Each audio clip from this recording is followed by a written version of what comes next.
오늘 이 이삭의 삶의 여정을 통하여 우리가 정말 우리들의 기도가 오늘도 하나님의 복을 누리는 그 어떤 통로로 쓰임받는 우리가 영적인 원리를 깨달을 수 있기를 축원합니다. 말씀을 우리가 함께 보면서 그 원리를 찾아보려고 합니다. 첫 번째, 이삭은 우물을 팠습니다. 이삭은 우물을 팠습니다. 이삭은 이 그랄 병원에 갔을 때 가장 먼저 한 것, 물론 그들은 이제 양을 치는 유목민이죠, 그죠? 양을 치는 유목민인데 이 이삭이 이 낯선 땅에 갔을 때 이 그랄 병원에서 가장 먼저 한 것은 무엇이냐? 오늘 말씀해 보니까 그 종들이 골짜기를 파서 샘의 근원을 얻었더라. 즉 우물을 파서 물길을 찾았다는 거죠. 우물을 파서 물길을 찾았더라. 그렇습니다. 양을 치는 사람에게 가장 중요한 것은 사람이 잠잘 집이 아니라 양들이 마실 물을 찾는 것이다. 오늘 이삭이 그 인생이 하나님의 복을 받는 원리는 첫 번째 뭐냐? 양을 치는 자들이 가장 먼저 하는 것은 그 양들이 마실 물을 찾는 것을 가장 먼저 하는 것이다. 그래서 샘의 근원을 찾았더라. 우물도 그냥 우물이 아니라 그 물의 근원, 그 물줄기를 그들이 찾았더라 그랬습니다. 자, 우리 성도들도 인생의 문제는 여러 가지지만은 우리 문제의 근원을 깨닫고 발견하게 되기를 축복합니다. 오늘 인생의 현상, 우리 인생이 힘들고 어려운 현상은 여러 가지입니다. 그죠? 여러 가지예요. 그러나 그 근원을 발견하게 되면 우리가 현상도 다 해결되어집니다. 그죠? 우리가 종교라고 하는 것이 뭡니까? 종교. 근원 종자입니다. 그래서 우리가 근원에 대한 가르침이 종교잖아요. 그죠? 뿌리, 근원에 대한 진리. 이것이 우리 종교입니다. 그래서 우리가 신앙은 현상과 사실을 아는 것이 아니라 우리 인생의 근원을 찾는 것이다. 뿌리를 찾는 것이다. 그리고 그 뿌리가 발견되어지면 모든 문제가 해결될 줄 믿습니다.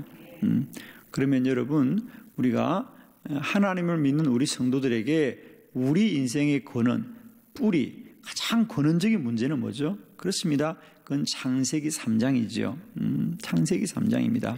우리가 인생의 현상은 여러 가지입니다. 이런 문제도 있습니다. 저런 문제도 있습니다. 라고 하지만은 그런 우리 모든 인생의 현상의 근원은 뭐죠? 우리가 하나님을 떠난 것이 우리 인생의 가장 큰 문제라고 하는 거죠.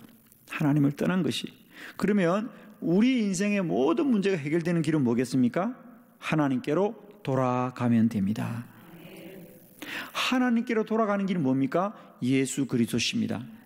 내가 길이요 진리요 생명이니 아무도 나로 말미암지 않고는 아버지께로 갈 자가 없다. 그래서 우리는 오직 예수 그리스도만이 나의 구원자라는 사실은 예수 그리스도를 믿어 하나님께로 갈 수 있는 길이 열리기 때문이다. 사랑하는 성도 여러분, 오늘도 저와 여러분의 인생 가운데 어떤 문제가 있을 수 있어요. 그죠? 여러 가지 문제가 있을 수 있습니다만은 모든 인생의 문제의 근원은 뭡니까? 우리가 하나님을 떠난 것 때문에 생긴 것입니다. 하나님을 떠난 것 때문에. 오늘 우리나라 또 혹은 이 시대에 참 문제 중에 하나가 뭡니까? 사람들이 거짓된다는 거죠. 속이고 거짓된 것. 이 거짓된 것도 뭡니까? 결국은 우리가 하나님을 떠났기 때문이에요. 하나님이 우리의 모든 걸 다 보고 들으시는 분이라고 믿으신다면 누가 거짓말할 수 있겠어요? 그죠? 누가 사람을 속일 수 있겠습니까? 우리가 하나님을 떠났기 때문이죠. 하나님을 떠났기 때문에. 그래서 우리가 오늘도 인간의 모든 문제를 해결하는 근원은 뭐냐? 주께로 돌아가는 것이다. 하나님께로 돌아가는 것이다. 이것이 우리가 사는 길이에요. 지금도 혹여라도 여러분 안에, 우리 안에 어떤 문제가 있다면 답은 정해져 있어요. 하나님께로 돌아가면 됩니다. 하나님께 돌아가는 것이 우리가 사는 길이다. 그래서 오늘 이삭이 하나님의 복을 받는 첫 번째 길은 뭐냐? 이삭은 다른 것을 한 게 아니에요. 물론 하고 싶은 일이 많고 해야 될 일이 많았지만은 이삭이 가장 먼저 한 건 뭐냐? 셈의 권원을 파는 일이었다. 그 골짜기를 파서 셈의 권원을 얻었더라. 물주기를 찾았습니다. 물의 권원을 찾았습니다. 그러자 그는 양들을 마음껏 먹이고 기를 수 있는 근거를 마련한 것이죠. 오늘 우리 인생 가운데도 우리가 이 고단한 인생길을 가면서 우리의 문제들이 많아도 결국 그 문제의 근원은 뭐냐? 우리가 하나님을 떠난 것에 있다는 것이. 그러므로 우리가 하나님께로 돌아가는 것, 하나님께로 돌아가는 것, 그것이 오늘 우리가 사는 가장 근본적인 길이다라고 하는 거죠. 저는 오늘 이삭이 그 허허벌판 낯선 땅에서 그가 하나님의 복을 받았던 첫 번째 원리는 뭐냐? 그는 다른 것을 하지 않고 가장 먼저 셈의 근원을 찾아갔듯이 오늘도 우리 모두는 우리 문제가 무엇일지라도 답은 하나님께로 돌아가는 것인 줄로 믿습니다. 하나님께로 돌아가면 그곳에 우리가 살 길이 열릴 것입니다. 이삭이 그 그랄 평야에서 우물을 팔 때 그럼 물이 어디에 흐를까? 자, 우물을 파는 사람의 가장 큰 목적은 뭡니까? 물을 찾는 거죠. 그죠? 물을 찾는 겁니다. 그런데 이삭은 참 지혜로웠어요. 물을 아무 곳이나 땅을 판다고 물이 나오는 것이 아니라 그 전에 그의 아버지 아브라함이 이 땅에 살 때 아브라함이 양을 치면서 양들이 먹이던 우물을 팠던 곳이 있는데 그 이후에는 뭡니까? 블레셋 사람들이 그걸 메어버린 거예요. 메어버린 거예요. 그러나 여러분, 아버지가 그곳에 우물을 팠다면 그 겉은 지금 흙으로 메어 있을지라도 그 땅 속에는 물이 흐르고 있을 것이라는 거죠. 그래서 이삭은 다른 땅을 열심히 판 것이 아니라 그 전에 아버지 아브라함이 팠다가 이후에 블레셋 사람들이 메어버렸지만 지금 겉은 흙으로 메어져 있지만 그 땅 속으로는 물의 근원이 흐를 것을 기억하고 이삭은 아버지가 팠던 우물을 다시 팠더라. 거기 보니까 18절에 그 아버지 아브라함 때 팠던 우물들을 다시 팠으니 다시 팠더라.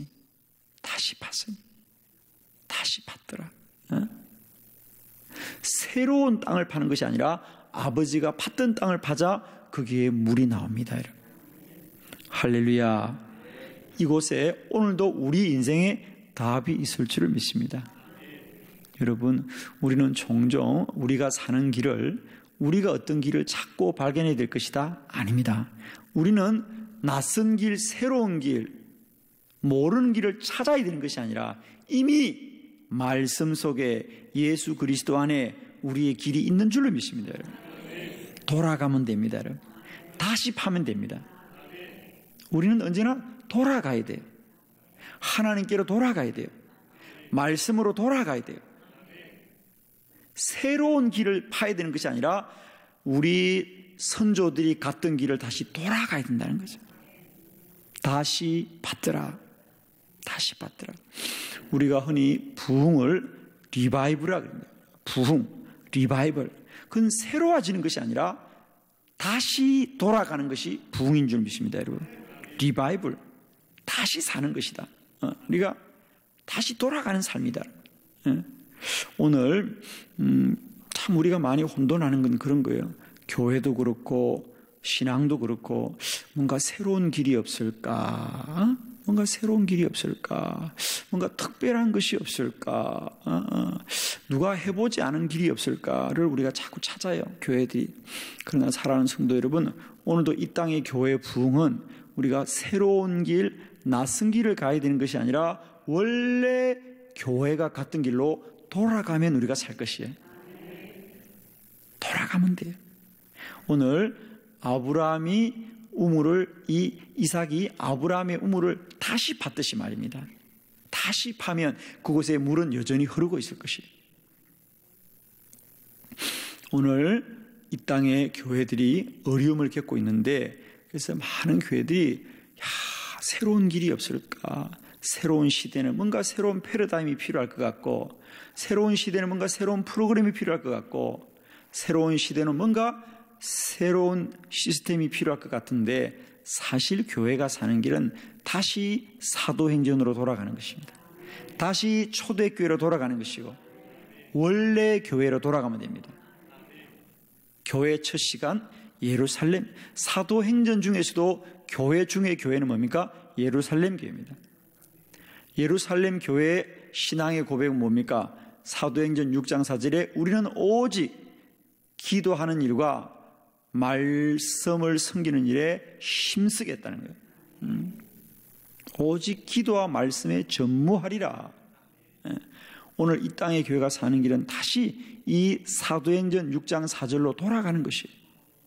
오로지 기도와 말씀에 전무하리라. 전무하리라. 우리는 오늘 새로운 길로 가야 되는 게 아닙니다. 다시 돌아가면 돼요. 오늘 이삭은 아버지가 팠던 우물을 다시 파더라. 저는 이 땅의 교회가 다시 기도의 우물을 팔 수 있길 바라고요. 다시 말씀의 우물을 팔 수 있길 바랍니다. 어떤 분들은 그것이 낡았다, 옛것이라고 하지만은 사실 오늘도 성경이 우리에게 진리가 될 수 있는 것은 이 수천 년 전의 과거의 말씀이지만 이 과거가 사실 우리의 미래라고 하는 사실이죠. 왜? 하나님의 말씀이기 때문에. 하나님은 어제나 오늘이나 영원토록 동일하신 하나님이십니다. 아브라함의 하나님이고 이삭의 하나님이고 야곱의 하나님이고 요셉의 하나님이고 모세의 하나님이고 사무엘의 하나님이고 다윗의 하나님이고 오늘 저와 여러분의 하나님이시다. 오늘 우리가 다시 한번 하나님의 풍부함을 회복하는 것은, 오늘도 우리가 다시 한번 하나님의 풍성함을 입는 것은 돌아가는 것이다. 우리는 오로지 기도하는 일과 말씀사에게 힘쓰리라. 우리는 오로지 기도하는 일과 말씀사에게 힘쓰리라. 이것이 사도행전 6장 4절의 예루살렘 교회의 고백이고, 시대는 달라지고 세상은 변화되었어도 진리는 달라지지 않았다는 것이죠. 영적인 진리는 동일한 것인데, 저는 오늘도 우리가 이 기도와 말씀으로 돌아가게 될 때 하나님이 이 땅의 교회를 부흥시킬 줄로 믿습니다.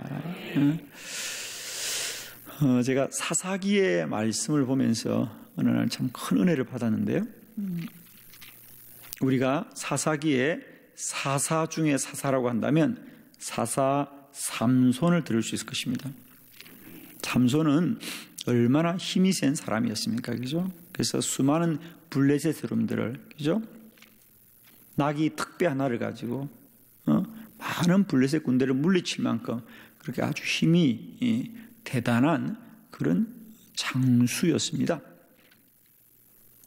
그런데 어느 날 드릴라라는 한 여인의 꿰매 빠져가지고, 그죠? 그 여자의 유혹에 빠져가지고 삼손의 힘의 비밀, 그건 머리카락에 있었죠, 그죠?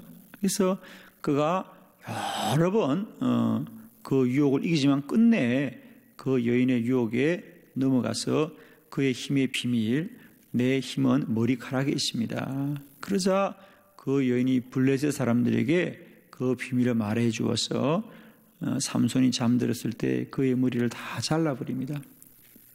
그리고 블레셋 사람들이 왔다고 소리치지만 삼손은 더 이상 힘을 쓸 수가 없는 거예요.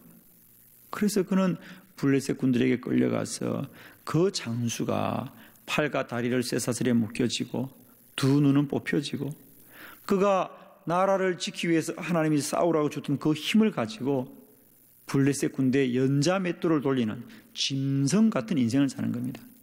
여러분, 하나님이 아무리 능력을 주셔도요, 잘 관리하지 못하면 우리는 짐승처럼 살 수도 있는 거예요. 그렇게 부끄러운 인생을 사는 거죠. 부끄러운 인생을 사는 겁니다. 그런데 참 말씀은 놀라운 것이요. 비록 삼손은 무너질 대로 무너지고 정말 부끄러울 대로 부끄러워졌지만은 그래도 귀한 건 뭔지 아세요? 두 눈이 뽑히고 연자맷돌을 돌더라도 기가 막힌 말씀은 삼손의 머리카락은 점점 자라더라. 삼손의 머리카락은 점점 자랍니다.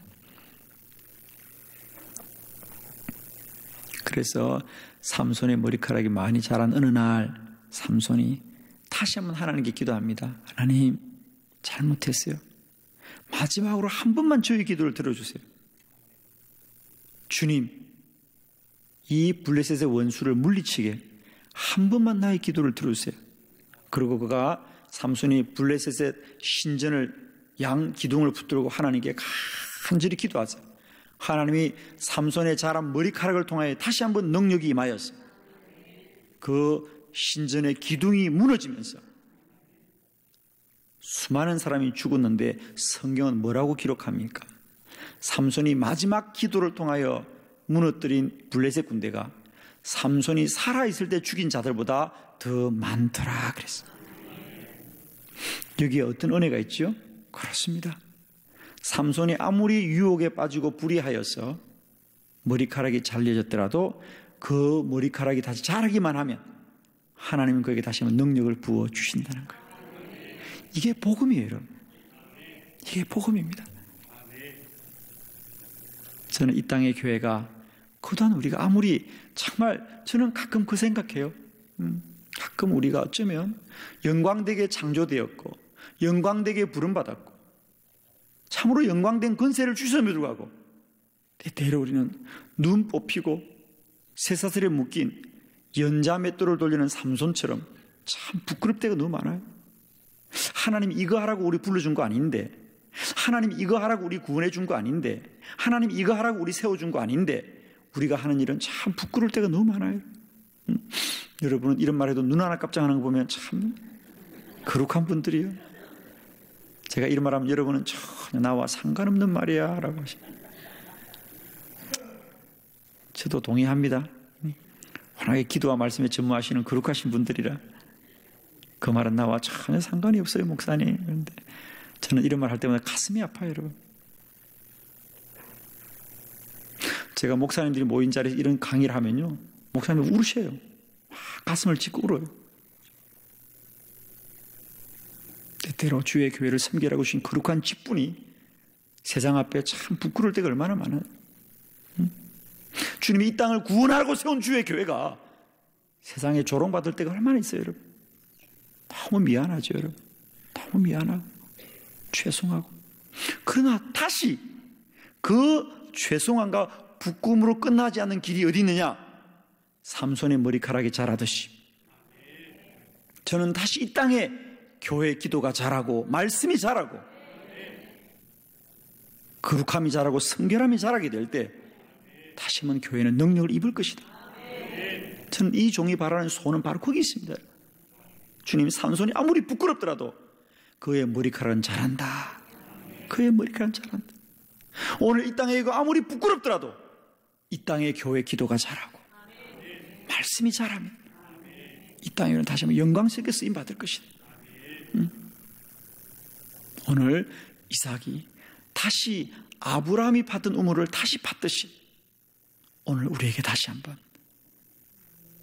교회마다 기도의 우물을 파고 말씀의 우물을 파고 우리가 하나님께 돌아가면 하나님이 다시 한번 이 땅의 교회와 주의 거룩한 백성들을 힘있게 하실 것이다. 능력 있게 하실 것이다. 그러면 이제 우리가 다시 해야 될 것은 뭔가 새로운 길을 가야 되는, 많은 분들이 그런 얘기를 합니다. 21세기 현대사회 교회는 어떻게 해야 될 것인가? 이제 우리는 과거와 다른 길을 가야 된다. 세상이 변화되었다. 사람들의 라이프 스타일이 바뀌어졌다. 사랑하는 성도 여러분이요, 사람의 삶의 모양은 달라져도 권위는 달라진 게 하나도 없습니다. 오늘도 이 땅의 교회는 다시 한번 돌아가야 된다. 더 멀리 떠나야 되는 것이 아니라 돌아가야 된다. 다시 돌아가야 된다. 돌아가면 삽니다. 근데 안타까운 것은 우리는 자꾸 떠나려고 그래요. 지금 자꾸 멀리 떠나려고 그래요. 우리는 다른 길을 많이 찾아야 되는 것이 아니라 원래 길로 돌아가면 됩니다. 우리가 산을 걷다가 길을 잃어버리면 여러분, 그때부터는 멈추는 것이 사는 길이에요. 길을 잃어버렸는데 길을 찾기 시작하면 그때부터는 원래 길에서 더 벗어나는 거예요, 여러분. 그때는 어떻게 해야 돼요? 원래 잃어버린 것으로 돌아가는 것이 사는 길이에요. 원래 길로. 내가 길을 잃어버렸는데 길을 찾겠다고 더 다니면요, 그때부터는 점점 길에서 멀어지는 거예요. 그러므로 길을 잃은 자들이 해야 될 가장 중요한 일은 뭡니까? 다시 돌아가면 돼요. 여러분이 아멘을 안 해서 누가복음에 보면 예수님을 잃어버린 적이 있어요. 어머니 마리아와 그의 아버지 요셉이 예수님이 12살 되었을 때 유월절에 예루살렘 성전에 가서 유월절을 지키고 다시 고향으로 나사렛에서 돌아가다가 유월절에는 너무도 많은 인파가 함께 찾다가 돌아가니까 예수를 잃어버렸어요. 예수가 없어요. 3일을 찾았다 그랬어요. 그래도 예수가 없어요. 주님이 없어요. 3일을 찾았는데 없어요. 그래서 할 수 없어서 다시 예루살렘 성전으로 돌아가니 주님이 거기 계시더라고요. 여러분, 주님이 없는 곳에는 3일이 아니라 100년을 찾아도 없는 거예요. 진리는 어디 있느냐? 더 열심히 찾아야 되는 것이냐? 원래 있는 곳으로 돌아가야 된다. 예수님 계신 곳으로 돌아가면 그곳에 사는 길이 있어요. 오늘 우리가 사는 길은 이 이삭이 아버지 아브라함이 받은 우물을 다시 팠던 것처럼 우리도 다시 우물을 다시 팝시다. 물론 응답이 쉽지 않고 기도의 능력이 쉽지는 않지만 불가능하지는 않다는 거예요. 기도는 반드시 응답이 됩니다. 다시 우물을 파자. 다시 이 땅의 교회여 기도의 우물을 파자. 말씀의 우물을 파자. 그리고 다시 한번 사도행전의 영광과 놀라운 부흥을 바라보시기를 바랍니다. 이삭의 종들이 이 아브라함이 팠던 우물을 파되 그냥 판 게 아니라 어디까지 팠습니까? 샘의 권원까지 팠더라. 물이 나올 때까지 팠더라 그랬습니다. 많은 분들이 우물을 파면서도 왜 실패하느냐 하면 우물을 파긴 하는데 끝까지 파지 않는다는 거죠. 기도도 마찬가지입니다. 오늘 많은 분들이 기도합시다 하고 하면서도 왜 패배하느냐? 기도가 응답될 때까지 파지 못하는 거지요. 오늘 답은 여기 있어요. 우물을 파되 근원이 이를 때까지 파는 것이다. 끝까지 파는 것이다. 오늘도 이 시대 교회와 성도들이 영적인 패배주의를 이기고 언제나 주님이 반드시 우리의 기도에 응답함을 믿으시고 기도가 응답될 때까지, 하나님이 역사하실 때까지, 하나님이 은혜 베푸실 때까지 낭망하지 않고 기도의 우물을 파고 또 파면 하나님이 역사하실 것입니다. 할렐루야. 오늘도 주의 이름으로 기도하는 모든 분들에게는 주님이 계십니다. 그러므로 우리는 나의 이름으로, 나의 지식으로, 나의 열심으로 기도하는 것이 아니라 예수 그리스도의 이름으로 기도하는 것이다. 아무도 예수의 영이 없으면 예수의 사람이라고 말할 수 없다는 것이죠. 오늘 우리가 기도하게 되는 것은 내 안에 주님의 영이 계시기 때문이고 기도 응답은 그 주님이 이루어 가실 것이다. 사랑하는 성도 여러분, 오늘 이삭의 종들이 우물을 파되 열심히 파고 끝나는 게 아니라 근원에까지 파더라. 물이 나올 때까지 파더라. 저와 여러분의 기도가 응답될 때까지 낭망하지 마시고 근원이 나올 때까지 기도하시기를 원합니다. 그러므로 사도행전의 수많은 기도는 우리와 다르다는 거죠. 어떻게 다릅니까? 사도행전 1장 14절에는 마음을 같이하여 오로지 기도에 힘을 쓰더라. 사도행전 2장 42절에는 그들이 뭡니까? 사도의 가르침을 받아 서로 교제하고 떡을 떼매 오로지 기도하기를 힘쓰더라. 사도행전 6장 4절에 우리는 오로지 기도하는 이가 말씀 쌓기에 힘쓰리라. 할렐루야. 공통점이 뭡니까? 오로지와 힘쓰더라. 오로지 힘쓰더라. 오로지 힘쓰더라. 사랑하는 성도 여러분, 이제는 기도는 내가 할 수 있는 만큼 하는 것이 아니라 힘써 기도하시고 오로지 기도하셨어. 오늘도 저와 여러분의 기도를 통하여 우리를 풍성케 하고 부유케 하시고 복되게 하시는, 하늘의 큰 은혜를 입으시는, 오늘도 저와 여러분의 기도를 통하여 하늘 문이 열려주시고 하나님의 부유함과 윤택함과 기름지게 하심과 풍성케 하심의 복을 누리게 되는 큰 은혜가 있으시기를 그리스도 예수의 이름으로 축원합니다. 아멘.